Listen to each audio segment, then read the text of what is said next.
ओम नमो भगवते वासुदेवाय. तर आपण श्रीमद भागवत महापुराण पाहत आहोत आणि त्यातील हा आपला 10व्या स्कंदातील अध्याय 17व्या अध्यायामध्ये कालियाची कथा आणि गोपांचा दावानला पासून बचाव पाहणार आहोत. राजाने विचारले, नागांचे निवासस्थान रमणक द्वीप कालिया नागाने का सोडले होते आणि त्याने एकट्यानेच गरुडाचा असा कोणता अपराध केला होता? श्रीसुख म्हणाले, परीक्षिता, पूर्वी गरुडाच्या आहारासाठी जाणे अवश्य असणाऱ्या सर्पांनी असा नियम केला होता की दरमहा ठराविक वृक्षाखाली गरुडाला एक साप भेट म्हणून द्यायचा. या नियमानुसार प्रत्येक अमावस्येला आपल्या रक्षणासाठी म्हणून सगळे साप शक्तिशाली गरुडाला आपापला भाग देत असत. त्या सर्पांपैकी कद्रूचा पुत्र कालिया नाग आपले विष आणि बळ यांच्या घमेंडीत उत्मंत झाला होता. गरुडाला तुच्छ मानून स्वतः बळी देणे सोडून उलट गरुडाला दिलेला बळीच तो खात असे. परीक्षिता, हे ऐकून भगवंताचा प्रिय पार्षद असलेल्या शक्तिशाली गरुडाला अतिशय क्रोध आला. म्हणून त्याने कालियाला मारून टाकण्यासाठी अत्यंत वेगाने त्याच्यावर आक्रमण केले. विषारी कालियाने पाहिले की अत्यंत वेगाने गरुड आपल्यावर आक्रमण करण्यासाठी येत आहे, तेव्हा अनेक फणा उभारून तो त्याच्यावर तुटून पडला. विषारी दात हेच त्याचे शस्त्र होते, म्हणून दातांनी तो त्याला डसला. त्यावेळी तो भयानक जिभा हलवीत होता, दीर्घ फुत्कार टाकीत होता आणि त्याचे डोळे अतिशय भयानक दिसत होते. भगवंतांचे वाहन असणाऱ्या प्रचंड वेगवान गरुडाने क्रोधाने त्याला झटकून टाकले आणि अत्यंत पराक्रमी अशा त्याने डाव्या सोनेरी पंखाने कालिया नागाला तडाखा दिला.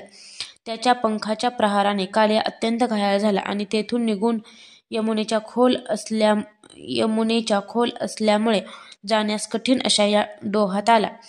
एके दिवशी भुकेलेल्या गरुडाने तपस्वी सौभरींनी मनाई करूनही आपले इच्छित भक्ष असणाऱ्या माशाला बळजबरीने पकडून खाल्ले.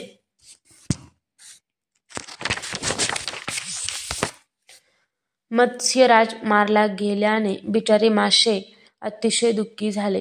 ते पाहून सौभरींना त्याची दया आली. त्यांनी या डोहात राहणाऱ्या सर्व जीवांच्या हितासाठी गरुडाला हा शाप दिला. गरुड जर या डोहात येऊन माशांना खाईल तर त्याच क्षणी तो प्राणाला मुकेल. हे माझे म्हणणे खरे असेल हे कालियाखेरीस इतर कोणत्याही सापाला माहीत नव्हते, म्हणून गरुडाच्या भीतीने तो तेथे राहू लागला होता. आणि आता श्रीकृष्णांनी त्याला तेथून घालवून दिले. नंतर श्रीकृष्ण दिव्य माळा, गंध, वस्त्रे, महामूल्य रत्ने आणि सुवर्णमय अलंकारांनी विभूषित होऊन त्या डोहाच्या बाहेर आला. जसे प्राण परत आल्यानंतर इंद्रिय सचेतन होतात, त्याप्रमाणे त्यांना पाहून सर्व गोप गोपी उठून उभे राहिले. त्यांची हृदय आनंदाने भरून आली. अतिशय प्रेमाने ते कृष्णाला आलिंगन देऊ लागले. परीक्षिता, श्रीकृष्णांना भेटून यशोदा, रोहिणी, नंद, गोपी आणि गोप यांच्या जीवात जीव आला. त्यांचे मनोरथ सफल झाले. बलरामाला भगवंतांचा प्रभाव माहीत होता. श्रीकृष्णांना हृदयाशी धरून तो हसू लागला. पर्वत, वृक्ष, गायी, बैल, वासरे अशा सगळ्यांनाच खूप आनंद झाला. गोपांच्या कुलगुरू ब्राह्मणांनी पत्नीसह नंदाकडे येऊन म्हटले, कालियाच्या तावडीतून सुटून तुझा मुलगा परत आला, ही मोठीच भाग्याची गोष्ट आहे. श्रीकृष्णाच्या सुटकेच्या निमित्ताने तू ब्राह्मणांना दान दे. राजा ब्राह्मणांचे म्हणणे ऐकून नंदांनी प्रसन्न मनाने पुष्कळशे सोने आणि गायी ब्राह्मणांना दान दिल्या. भाग्यवती यशोदा सुद्धा काळाच्या जबड्यातून परत आलेल्या मुलाला मांडीवर घेऊन हृदयाशी कवटाळून वारंवार आसवे ढाळू लागली. हे राजेंद्रा, व्रजवासी लोक आणि गुरे त्या दिवशी अतिशय थकली होती. शिवाय त्यांना तहान भूकही लागली होती, म्हणून त्या रात्री ते यमुना तीरावर झोपले.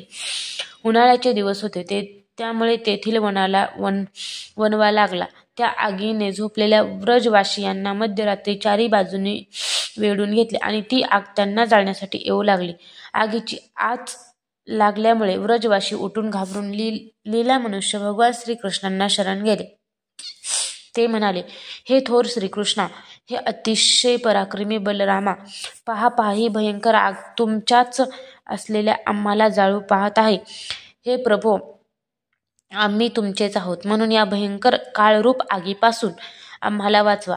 तुमचे सर्वत्र अभय देणारे चरणकमल आम्ही नाही सोडू शकत.